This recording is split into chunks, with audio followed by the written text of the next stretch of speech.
রাসূল সাল্লাল্লাহু আলাইহি ওয়াসাল্লাম বলেছেন, যখন কোনো কওম আল্লাহর কালাম শোনার জন্য অর্থাৎ দ্বীনের চর্চার জন্য একত্রিত হয়, ওই জায়গাটা আল্লাহর রহমতের ফেরেশতারা ঘিরে রাখেন এবং তাদের উপরে আল্লাহর পক্ষ থেকে আল্লাহর সাকিনা বা প্রশান্তি নাজিল হতে থাকে। একই সাথে আল্লাহ রাব্বুল আলামিনের কাছে যে ফেরেশতারা আছেন, তাদের কাছে আল্লাহ পাক এই বান্দাদেরকে নিয়ে গর্ব করতে থাকেন। বলেন সুবহানাল্লাহ। আল্লাহ পাক আমাদেরকে নিয়ে এখন গর্ব করছেন, কোনো সন্দেহ নাই। একটা হাদিসে পেয়েছিলাম, বান্দা যখন মনে মনে আল্লাহকে ডাকে, আল্লাহ মনে মনে ওই বান্দাকে স্মরণ করে। আপনি রাতে শুয়ে আছেন, মনের মধ্যে অনেক কথা, হয়তো অনেক দোয়া আছে, চাওয়া পাওয়া আছে, কষ্ট যন্ত্রণা আছে, আপনি মনে মনে আল্লাহকে ডাকছেন। ডাকতে ডাকতে আপনার চোখ দিয়ে পানি বের হয়ে গেল। আপনি বুঝে নিয়েন ঠিক ওই মুহূর্তে আল্লাহ আপনাকে স্মরণ করেছে এবং আল্লাহ আমাদের খুব কাছে আছে। ওয়াইদা সাআলাকা ইবাদি আন্নী ফাইন্নী করিব। হে নবী, বলে দাও, তোমাকে যখন আমার বান্দারা আমার সম্পর্কে জিজ্ঞেস করে, বলে দাও যে আমি খুব কাছে আছি। উজিবু দাওয়াতাদ দাঈ ইযা দাআন। দোয়াকারী যখন আমাকে ডাকে, আমি তার দোয়া শুনি। আল্লাহ আমাদের খুব কাছে আছেন। কত কাছে? যদি আপনি মনে মনে আল্লাহকে স্মরণ করেন, আল্লাহ মনে মনে আপনাকে স্মরণ করবেন। যদি আপনি একটা সমাবেশের মধ্যে আল্লাহকে স্মরণ করেন, আল্লাহ এর চেয়ে উত্তম সমাবেশে আমাদের কথা স্মরণ করবেন। আল্লাহ পাক এত কাছে আছেন যে প্রত্যেক রাতের শেষ অংশে আল্লাহ পাক প্রথম আকাশে নেমে আসেন। আল্লাহর নেমে আসাটা কেমন সেটা আমরা ব্যাখ্যা করতে পারবো না। এটা ব্যাখ্যা করার জ্ঞান যোগ্যতা কোনোটাই আমাদের নেই। আল্লাহর রহমত নিকটবর্তী হয়, আল্লাহ পাকের রহমত নিকটবর্তী হয়। এই সময় আল্লাহ পাক আহ্বান করতে থাকেন বান্দাদের উদ্দেশ্যে, কে আছো আমার কাছে কিছু চাইবে, আমি তোমাকে সেটা প্রদান করব। কে আছো আমার কাছে কিছু দোয়া করবে, আমি তোমার দোয়া শ্রবণ করব। কে আছো আমার কাছে ক্ষমা চাইবে, আমি তোমাকে মাফ করব। প্রত্যেক রাতের শেষ অংশে আল্লাহ রাব্বুল আলামিন এইভাবে আহ্বান করতে থাকেন ফজর পর্যন্ত। আর এই সময়টা দেখবেন আমরা হয় ঘুমে কাটাই, অথবা ফেসবুক, অথবা ইউটিউব, অথবা ক্যাসিনোর মধ্যে, কেউ জুয়াখানায়, কেউ পতিতালয়ে, কেউ আল্লাহ বিরোধী পরিকল্পনা করতে ব্যস্ত থাকে। কিন্তু আল্লাহ পাক প্রত্যেক রাতে তার বান্দাদের উদ্দেশ্যে এই আহ্বানটা করে থাকে। আল্লাহ পাক এত কাছে। মানুষ সেই আল্লাহকে ভুলে গেছে যেই আল্লাহ পাক ছাড়া ইবাদত পাওয়ার যোগ্য দ্বিতীয় কোনো ইলাহ নেই। এক সময় যে আল্লাহ ছিলেন, আর কিচ্ছু ছিল না, শুধু আল্লাহ ছিলেন, আর কিছুই ছিল না। এই মহাবিশ্বের কিচ্ছু ছিল না। এক সময় শুধু আল্লাহ থাকবেন, এই মহাবিশ্বের কিচ্ছু থাকবে না। কুল্লু মান আলাইহা ফান ওয়া ইয়াবকা ওয়াজহু রাব্বিকা যুল জালালি ওয়াল ইকরাম। প্রত্যেকটা বিষয় বস্তু ফানা হয়ে যাবে, শুধুমাত্র আল্লাহ রাব্বুল আলামিনের সত্তাটা বাকি থাকবে। আল্লাহ পাক সূরা আর রহমানে একটা আয়াত বারবার বলেছেন, ফাবিআইয়ি আলাই রাব্বিকুমা তুকাযিবান। তোমরা দুই জাতি, জিন আর মানুষ, তোমরা আল্লাহর কোন কোন নিয়ামতকে অস্বীকার করবে। কেন জিন আর মানুষকে বলা হচ্ছে? কারণ সূরা জারিয়াতের 56 নম্বর আয়াতে আল্লাহ পাক বলেছেন, ওয়ামা খালাকতুল জিন্না ওয়াল ইনসা ইল্লা লিয়াবুদুন। আমি জিন আর মানুষকে শুধুমাত্র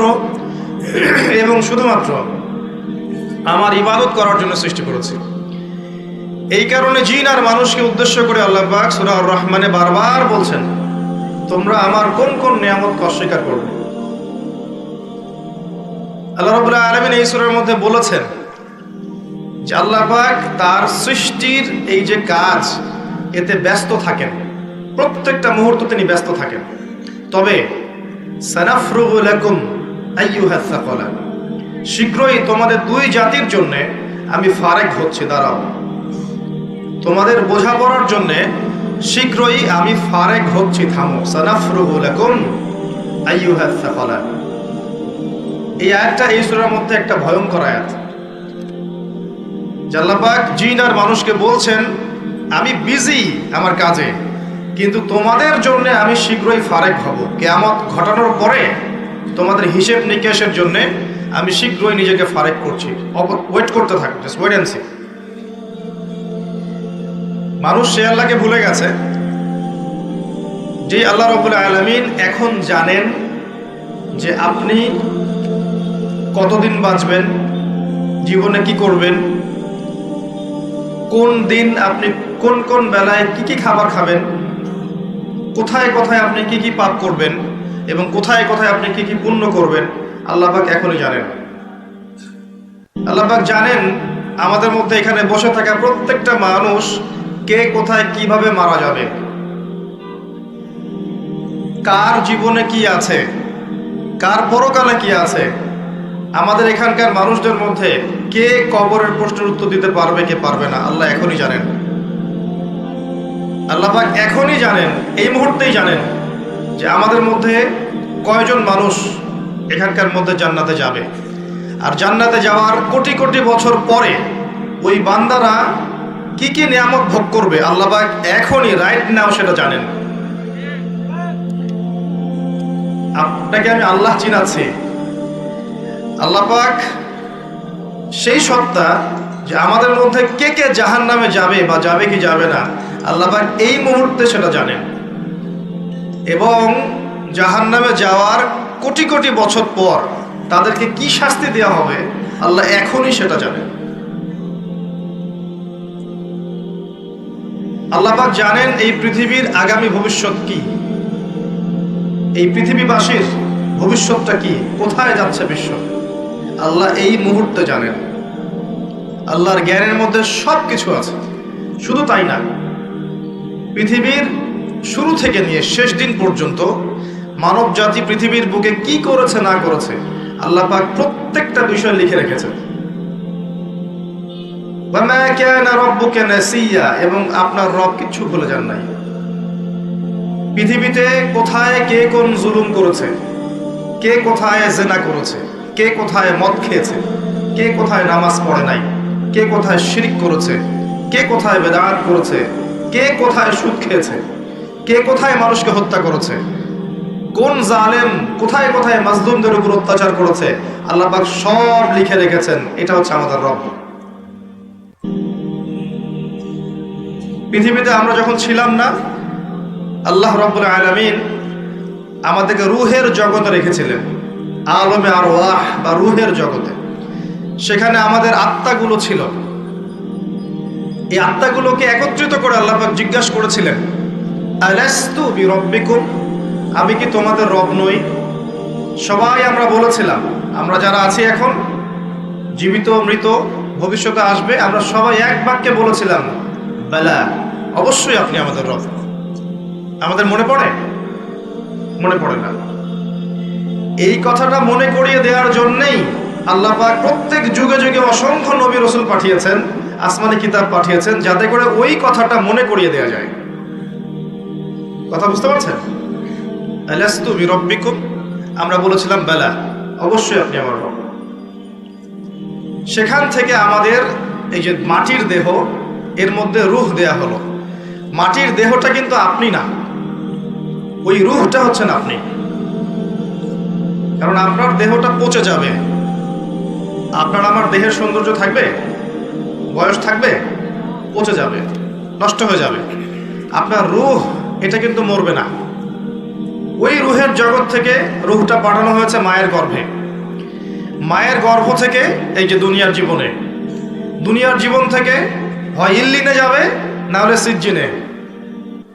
তারপরে আবার রূহটাকে দেহে ফেরত দেওয়া হবে কিয়ামতের দিন। ওই রূহওয়ালা বডিটার হিসেব হবে এবং সে আত্মা হয়ে যাবে জান্নাতে, না হলে জাহান্নামে। আত্মা কি মরল? আত্মা একটা ভ্রমণ চক্র পার করলো। ইয়া আইয়াতুহান নাফসুল মুতমাইন্নাহ, আছে না? ইরজিই ইলা রাব্বিকি রাদিয়াতাম মারদিয়াহ, হে প্রশান্ত আত্মা, তোমার রবের দিকে ফিরে আসো, সন্তুষ্ট ভাজন হয়ে ফিরে আসো। ফাদখুলি ফি ইবাদি, আমার বান্দাদের অন্তর্ভুক্ত হয়ে যাও। ওয়াদখুলি জান্নাতি, জান্নাতীদের অন্তর্ভুক্ত হয়ে যাও। এই রূহ আর আত্মা এর ব্যাখ্যা কি সায়েন্স করতে পারবে? আমাদের এডুকেশন সিস্টেম ব্যাখ্যা করতে পারবে আত্মা কাকে বলে? ফিলোসফি সাবজেক্টের মধ্যে রূহ নিয়ে প্রচুর বই আছে, কেউ আজ পর্যন্ত কোনো কনক্লুশন বা উপসংহারে যেতে পারে নাই যে আসলে এই জিনিসটা কি। এমনকি নবী সাল্লাল্লাহু আলাইহি ওয়াসাল্লামকে 3টা প্রশ্ন করা হয়েছিল, আসহাবুল কাহফের কি হয়েছে, জুলকারনাইন বাদশার কি হয়েছে, আত্মা কাকে বলে। ইহুদিরা এই 3টা প্রশ্ন শিখিয়ে দিয়েছিল না, মনে আছে? ওই 3টা প্রশ্নের উত্তর দেওয়ার ঘটনা দিয়ে তো সূরা কাহফ নাজিল হলো। এখানে আল্লাহ পাক রূহের সংজ্ঞা দিয়েছিলেন, সূরাতুল বনী ইসরাঈলের মধ্যে আছে, ইয়াসআলুনাকা আনির রূহ, তারা তোমাকে আত্মা সম্পর্কে জিজ্ঞেস করে। কুলির রূহু মিন আমরি রাব্বি, বলে দাও আত্মা হচ্ছে তোমার রবের একটা আদেশ মাত্র। আল্লাহর আদেশে এসেছে, আল্লাহর আদেশে চলে যাবে। কেউ দেখতে পারবে? পারবে না। সায়েন্স ব্যাখ্যা করতে পারবে? যুক্তি দর্শনের ব্যাখ্যা করতে পারবে? সায়েন্স কি স্বপ্নের ব্যাখ্যা দিতে পেরেছে এখন পর্যন্ত? স্বপ্ন কেন দেখে? একটা স্বপ্ন দেখলাম মনে করেন, এবং স্বপ্নটা সত্য হয়ে গেল, এর ব্যাখ্যা দিতে পারবে? কেন সত্য হলো? স্বপ্ন সত্য হয় না। এখন এক শ্রেণীর মানুষ আছে মনে করে স্বপ্ন বলতে কিছুই নাই, স্বপ্ন সত্য হতে পারে না, এবং স্বপ্ন নিয়ে কিন্তু ঠাট্টা মশকরা করে। কিন্তু দেখবেন মুমিন বান্দাদের স্বপ্ন সত্য হয়। ভালো স্বপ্ন আল্লাহর পক্ষ থেকে দেখানো হয়, সত্য হতে পারে। কোন কোন ক্ষেত্রে কাফেরের স্বপ্ন সত্য হতে পারে। এটা আবার কোথায় পেলেন? দলিল দিচ্ছি, সূরা ইউসুফ খোলেন। ইউসুফ আলাইহিস সালাম জেলখানায় আছেন, 2 জন কয়েদি, দুজনে অমুসলিম, এসে বলছেন আমি স্বপ্ন দেখেছি যে আমি মনিবকে কিছু পান করাচ্ছি, এবং আমি স্বপ্ন দেখেছি আমার মাথায় রুটি আছে, এখান থেকে কাক বা চিল এটা খেয়ে নিচ্ছে। ইউসুফ আলাইহিস সালাম বললেন, যার মাথা থেকে রুটি খেয়ে নেওয়া হচ্ছে একে শীঘ্রই শুলদণ্ড দেওয়া হবে।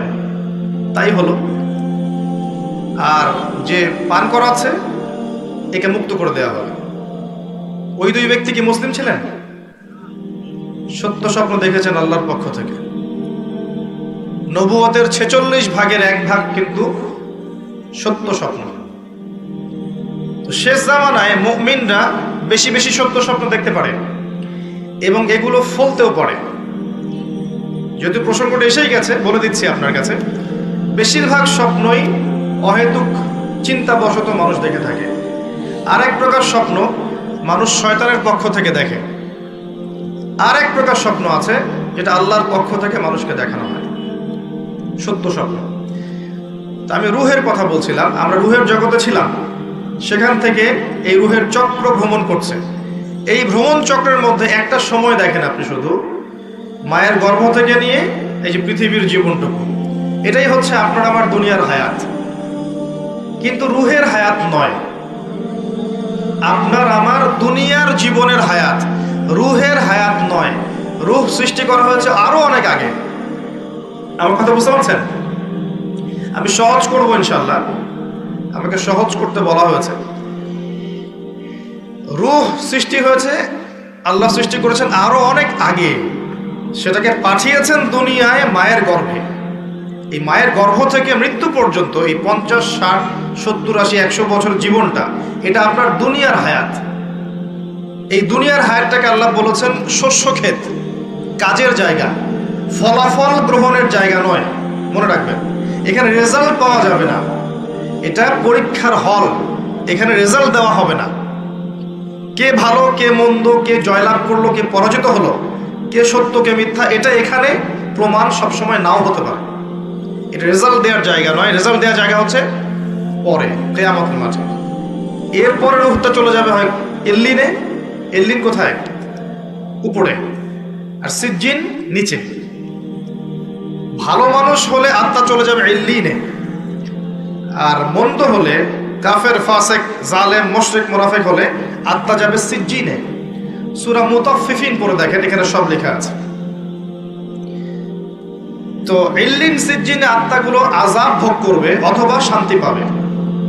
যদি ভালো মানুষ হয় ইল্লিনে শান্তি ভোগ করবে জান্নাতের, আর খারাপ মানুষ হলে সিজ্জিনে শাস্তি ভোগ করবে। এখানে শাস্তি ভোগ করছে আত্মা, দেহ নয়। দেহ কিন্তু নাই এখানে, আত্মা শাস্তি ভোগ করছে। আপনাকে বোঝাতে চাচ্ছি, আপনি যে বডিটা নিয়ে ঘুরছেন এই বডিটাই আপনি নন। আপনার ভিতর একটা রূহ আছে, এটা হচ্ছে আপনি। ওটা যদি আল্লাহর আনুগত্য করে, আপনার বডি অটোমেটিক আল্লাহর আনুগত্য করবে।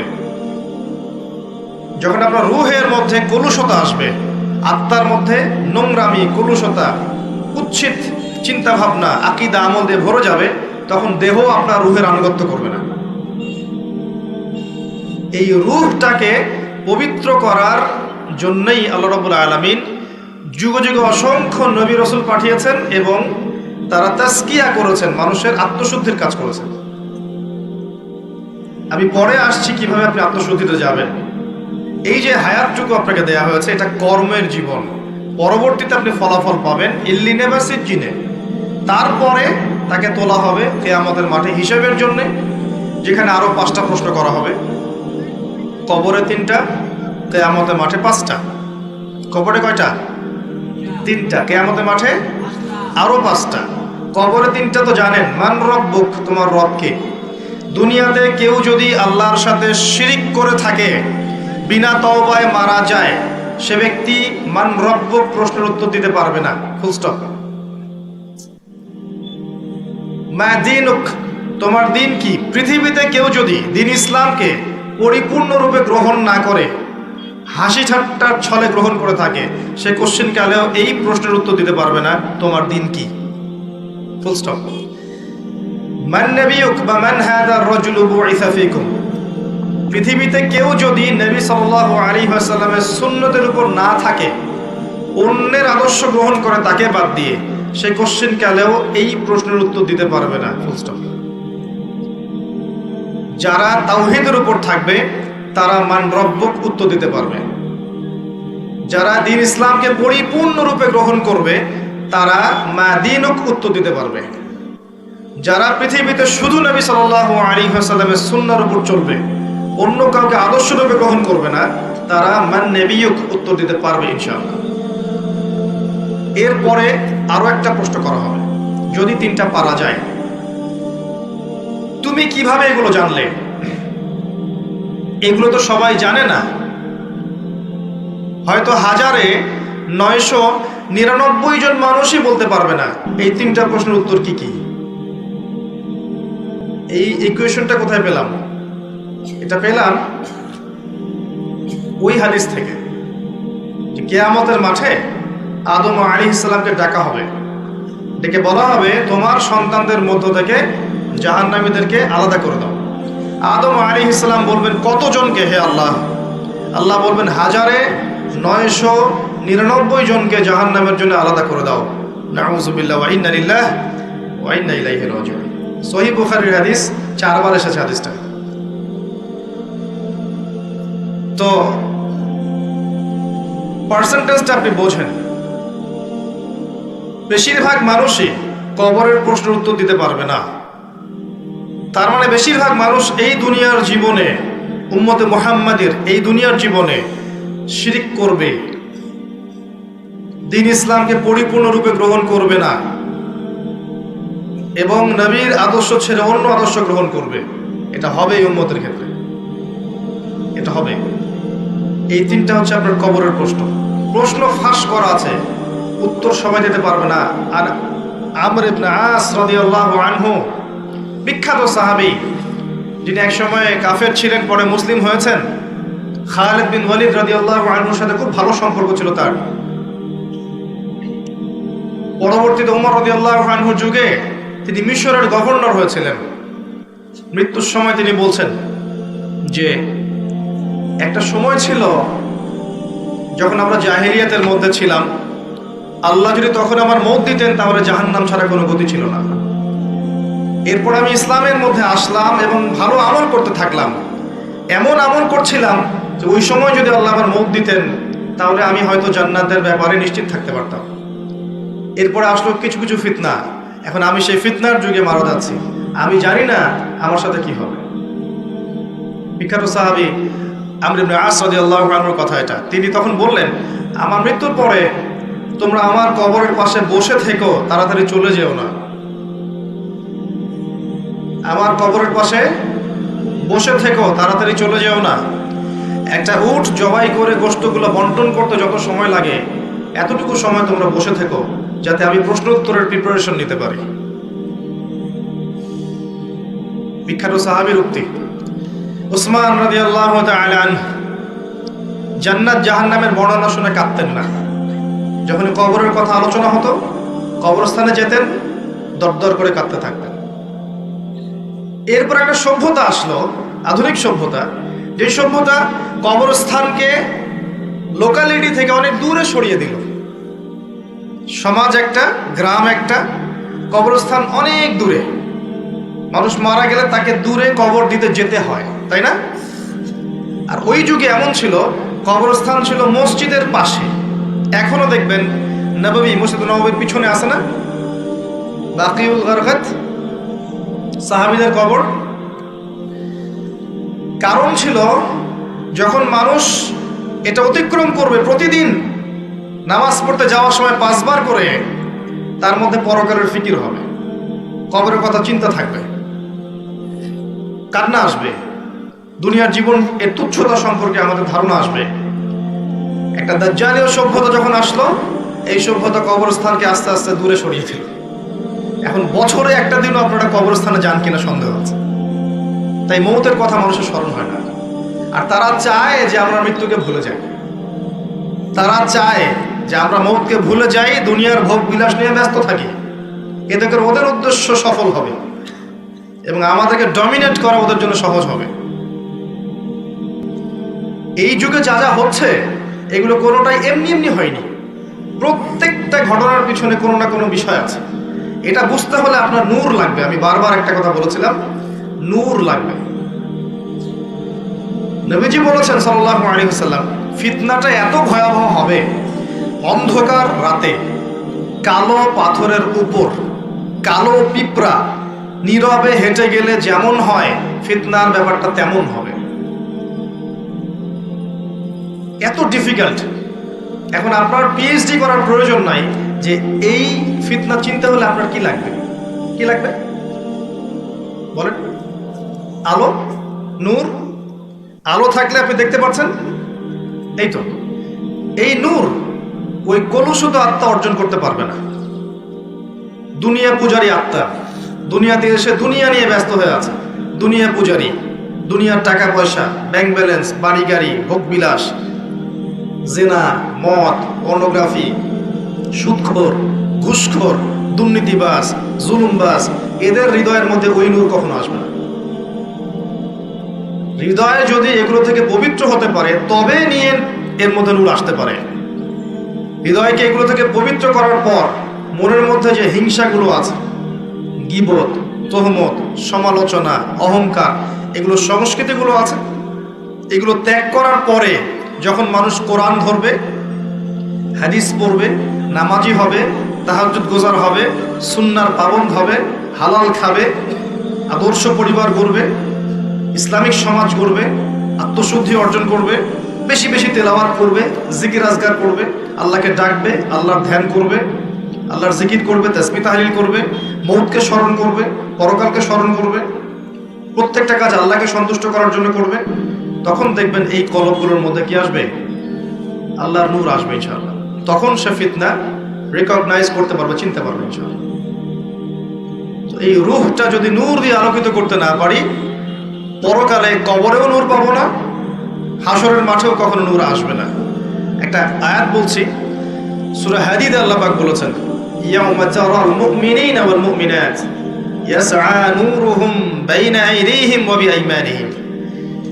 হে নবী, কিয়ামতের মাঠে আপনি দেখবেন মুমিন পুরুষ মুমিন নারীদের জন্য তাদের সামনে এবং ডান দিকে আল্লাহর পক্ষ থেকে আলো এবং নূর থাকবে। মুনাফিকরা বলবে যে আমাদেরকে নাক্তাবিস মিন নূরিকুম, তোমাদের নূর থেকে কিছু আমাদেরকে দাও, আমরা তো পার হতে পারছি না পুলসিরাত। ওদেরকে বলা হবে কিলা রুজিউ ওয়ারাকুম ফালতামিসু নূরা, ফিরে যাও পিছনে পিছনে ফিরে যেয়ে নূর তালাশ করে আসো। দুনিয়ার জীবন তোমাদেরকে প্রতারিত করেছিল, আজকে তোমাদের জন্য কোনো নূর নাই। আল্লাহ যাকে নূর দিবে না ফামা লাহু মিন নূর, তার কোনো নূর থাকবে না। নূর নিয়ে এতগুলো কথা এই জন্য বলছি, আমি পরে আসছি টপিকে।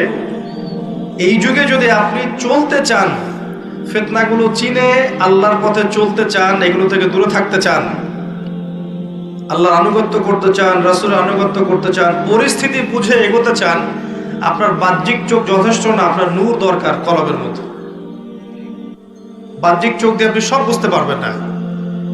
বাহ্যিক চোখ দিয়ে আপনি দেখবেন বিশ্ব এগিয়ে যাচ্ছে, আর আল্লাহর নূর দিয়ে দেখলে আপনি বুঝতে পারবেন বিশ্ব এগিয়ে যাচ্ছে ঠিকই, তবে এটা তার ধ্বংসের দিকে এগিয়ে যাচ্ছে। দৃষ্টিভঙ্গির বিশাল পার্থক্য দেখবেন আপনি। তো এই যে সময়টা আল্লাহ দিয়েছেন, এই সময়টুকুতে যদি আমরা তাওহীদে থাকি, সুন্নতে থাকি, দিন পরিপূর্ণরূপে পালন করি, কবরের 3টা প্রশ্নের উত্তর দিতে পারবেন ইনশাআল্লাহ। এরপরে আপনাকে রাখা হবে ইল্লিনে, যেখানে আপনি জান্নাতের নিয়ামত ভোগ করবেন। আল্লাহর পথে যারা শহীদ, তাদের ব্যাপারে এসেছে তোমরা আল্লাহর পথের শহীদদেরকে নিহত বলো না, মৃত বলো না। তাদেরকে আল্লাহর পক্ষ থেকে রিজিক প্রদান করা হয়। জাফর ইবনে আবি তালিব রাদিয়াল্লাহু আনহু, যিনি মুতার যুদ্ধে শহীদ হয়েছিলেন, তার 2টা হাত কেটে গিয়েছিল। নবী সাল্লাল্লাহু আলাইহি ওয়াসাল্লাম কান্নাকাটি করেছিলেন তার ইন্তেকালের সংবাদ শুনে, কিন্তু একটু পরে মুচকি হেসেছেন। তাকে জিজ্ঞেস করা হলো, কি জন্য আপনি হাসলেন ইয়া রাসূলুল্লাহ? তিনি বললেন, আমি দেখলাম যে জাফর রাদিয়াল্লাহু আনহুকে আল্লাহ এই কাটা 2 হাতের বিনিময়ে জান্নাতে 2টা সবুজ পাখা দিয়েছে। এটা দিয়ে সে জান্নাতে ঘুরে বেড়াচ্ছে এবং ফল খাচ্ছে। তার মানে ইল্লিনে আপনি আপনার কর্মফল ভোগ করবেন, আপনার আত্মা ভালো ফল ভোগ করবে। আর যদি দুনিয়ার কর্মজীবনে খারাপ কাজ করে থাকে, শিরিক করেছে, বেদাত করেছে, হারাম খেয়েছে, সুদ খেয়েছে, ঘুষ খেয়েছে, জেনা করেছে, দুর্নীতি করেছে, জুলুম করেছে অন্যের উপরে, এমন কোনো পাপ নাই দুনিয়াতে করে নাই, এর আত্মা ইল্লিনে যাবে না, সিজ্জিনে যাবে। সিজ্জিন, ওয়ামা আদরাকা মা সিজ্জিন, আল্লাহ বলেছেন তোমরা কি জানো সিজ্জিন কি? কিতাবুম মারকুম, আল্লাহর কাছে লিখিত কিতাব। এখানে আত্মাদেরকে শাস্তি দেওয়া হবে।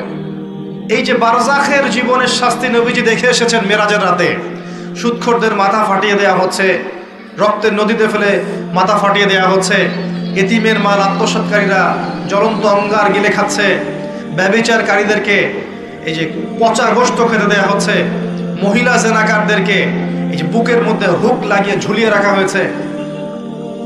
এই যে শাস্তিগুলো তিনি দেখে এসেছেন, এগুলো কিন্তু ওই বারজাখের শাস্তি। এটা কিন্তু জাহান্নামের ওই কিয়ামতের মাঠের শাস্তি নয়, কিন্তু বারজাখী জীবনের শাস্তি। দেখেছেন জিহ্বা আগুনের কেচি দিয়ে কেটে দেওয়া হচ্ছে এক শ্রেণীর বক্তার, জানা অনুযায়ী আমল করতো না। এগুলো বারজাখের শাস্তি। তার মানে আত্মার কিন্তু আপনার মৃত্যু হচ্ছে না।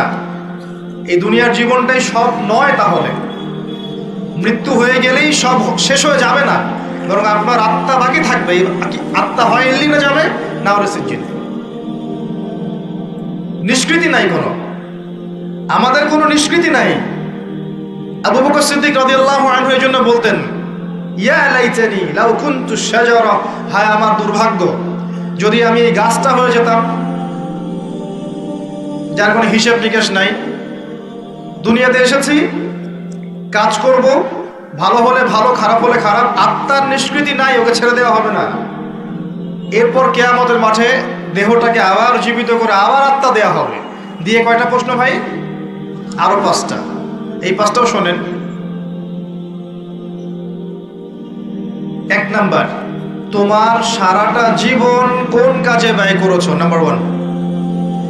নবীজি বলেছেন এই 5টার উত্তর না দেওয়া পর্যন্ত কোনো আদম সন্তান 1 স্টেপ সামনে যেতে পারবে না, 1 স্টেপ পিছনে আসতে পারবে না, স্টিল দাঁড়িয়ে থাকতে হবে। খালি পায়ে, নগ্ন শরীরে, গায়ে কাপড় থাকবে না, খালি পা, নগ্ন শরীর। রোদের উত্তাপ তো বুঝতে পারছেন, মানুষের ঘাম টাকনু, হাঁটু, বুক, গলা পর্যন্ত পৌঁছাবে। দাঁড়িয়ে আছে। 5টা প্রশ্ন, তোমার সারা জীবন কোন কাজে ব্যয় করেছো বলো, না হলে এক স্টেপ আগাতে পারবে না। বলো। 2 নম্বর প্রশ্ন, স্পেশালি তোমার যৌবন, যুবকদেরকে বলছি, স্পেশালি তোমার যৌবন কোন কাজে ব্যয় করেছো বলো, আগাতে দেওয়া হবে না, না হলে। বার্ধক্যে অনেকেরই মৌতের ফিকির আসে, কিন্তু সারা জীবন সুদ খেয়ে শেষ বয়সে চিল্লা দিয়ে এসেছে এমন লোক আছে। সারা জীবন ঘুষ খাইছে, দুর্নীতি করছে, মদ খাইছে, জেনা করছে, জুয়া খেলছে, শেষ বয়সে হজ করে আলহাজ হয়ে গেছে, এমন লোকের অভাব নাই। যৌবনকাল ভাইটাল টাইম, এই সময়টাতে সবাই হেদায়েতের পথে চলতে চায় না। রক্ত গরম থাকে, উচ্চাভিলাষ থাকে, পলিটিক্যাল পাওয়ার অ্যাচিভ করতে হবে, অথবা একটা ভালো নারী চাই, অথবা আমি বিভিন্ন মেয়েদের সাথে অ্যাফেয়ার করব আর ভোগ করব, অথবা পর্নোগ্রাফিতে আসক্ত হয়, অথবা মাদকাসক্ত হয়, খেলাধুলা করে সময় নষ্ট করছে, অথবা দেখবেন ব্যাংক ব্যালেন্স টাকা পয়সা পিছনে ছুটছে। মানে ওর যত ছোটাছুটি দেখবেন স্পেশালি যৌবনকালে, স্পেশালি যৌবনকালে। এবং এই যৌবন শুধু আপনার না, যুবতীদেরও, বোথ অফ দেম, উভয়ই জানে না জীবনের উদ্দেশ্য কি। অন দ্য আদার হ্যান্ড মেয়েকে দেখবেন সারাদিন মেকআপ, পার্লার, এই ফ্যাশন, ওই ফ্যাশন, এই ড্রেস, ওই ড্রেস, টিকটক, ফেসবুক, ইউটিউবিং, এগুলোতে ব্যস্ত আছে। বসে